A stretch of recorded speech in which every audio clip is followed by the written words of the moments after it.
one of the main themes that has been running through the Democratic debates, and that used to be running through the Democratic Party up until, by and large, the 1980s or 1990s, certainly it was at the core of Franklin Roosevelt's agenda. It was certainly at the core of Lyndon Johnson's agenda with the Great Society, is that there are some things that should not be part of the profit system. There are some things that have to do with basic human rights, basic quality of life, basic survival stuff, life, liberty, and the pursuit of happiness.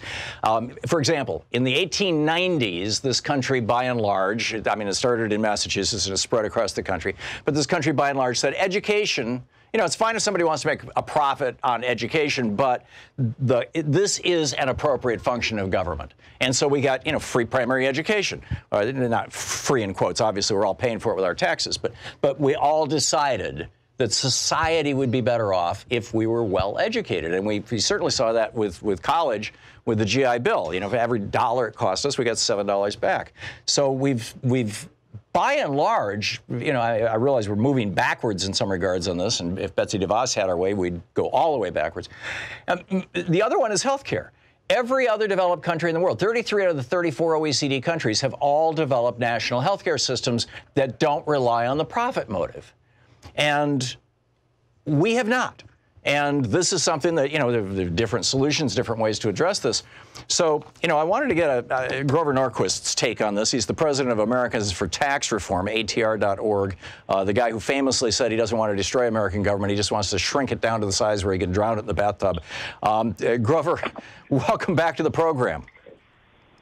Good to be with you. I'm actually from Massachusetts, where the drive to eliminate free private schools, because people were teaching kids, was driven by the Protestant effort to force all the Catholics into government schools where they could learn the right way to do things. It was specifically designed as an attack on Catholic immigrants. Yeah, you're absolutely right, and that was Horace Mann's sales pitch. Was, you know, to the know-nothings, to the Order of the Star-Spangled Banner was, we'll break the backs of the Catholic resistance with public schools. But you know, that's I think another debate for another time, because that was in the 1890s, and we're really not debating that any longer. But my question to you is, why do conservatives want to work so hard to turn America into a third world kleptocracy? Why is it that we have to, everything has to be driven by the profit motive when there's clear, you know, obvious things like healthcare and education that should be in the public domain?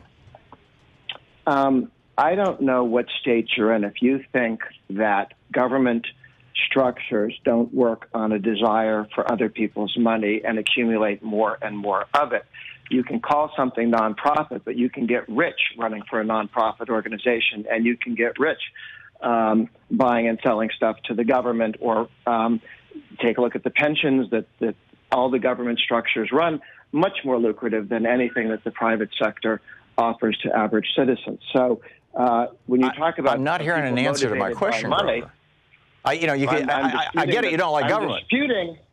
I'm disputing the thesis that you tried to slip into the question, which is that in the world that's not organized by force, the private sector, where if you want somebody's dollar, you give them some service as opposed to send the IRS to take their dollar. So that part of the economy is not organized through force and threat is, in fact, somehow interested in money, and the government isn't interested in money. And people who work for the government or nonprofits aren't interested in money. Take a look at how much university professors get paid, or Elizabeth Warren, $300,000 for how many hours a week. So you can get very rich in a nonprofit or at the government, and you can be driven by cash. And most of the world that you talk about as third world is governments getting rich at the expense of people using tax dollars. And yes, they're third world-ish because they don't have. And you know, you've got Stephen J. Hemsley, the CEO of United Healthcare, took over $1 billion out of that company. The guy before him, Dollar Bill McGuire, CEO of United Healthcare, took over $1 billion out of that company. Every penny that those guys made was made by saying to somebody, no, you can't have that liver transplant. No, you can't have that new drug. No, you can't have that. No, we're going to turn this into profit, and we're going to pay our CEOs. Yeah. But you know, put it in a larger frame here, Grover. Are you suggesting that our fire departments should be run on a for-profit basis, that we should go back to the situation you had before the Chicago fire, where in the 19th century, where if you didn't have the right shield on your house, the for-profit fire department just drove right on by and let your house burn down? You're dividing things between for-profit and not-for-profit, and I'm arguing that I'm talking about public services. Not an intelligent way to organize. No, well, simple question. Do you think that fire departments should not be funded by the government? Should fire departments be privately funded? Okay, there are fire departments in some parts of the country that work on contract, but they generally contract to the whole town, so it's a government function, but it's provided privately. Those cost less than the ones that are run by the government. And have to compete because they could always be shut down tomorrow and have a government. So your answer is yes, we should move our fire departments to a for-profit basis? Seriously? No, it should be some cities do that, Scottsdale, Arizona, and others, and they've had success with that. A lot of cities contract with other cities. So it's not all one size. I'd like to have people have the option, see what you do. Sure. The drop in deaths from fires comes from the technological changes in smoke alarms and water sprinklers in houses. Where I'm going with this, Grover, is I